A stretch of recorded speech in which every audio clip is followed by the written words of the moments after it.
in today's tutorial, I'm going to show you how to change your microphone input format on your HP laptop, tablet, or desktop computer. So this should hopefully be a pretty straightforward process, guys, on how to do it. And without further ado, let's go ahead and jump straight into it. So all you have to do is select the search menu, and you want to type in settings. Best result should go back with settings. Go ahead and open that up.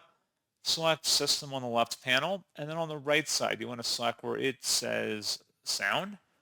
And if you scroll down underneath advanced, select where it says all sound devices, and then select your microphone from the input device list.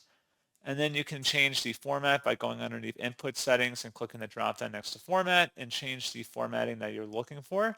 And that's pretty much it. So as always, thank you guys for watching this brief tutorial. I do hope that was able to help you out, and I do look forward to catching you all in the next tutorial. Goodbye.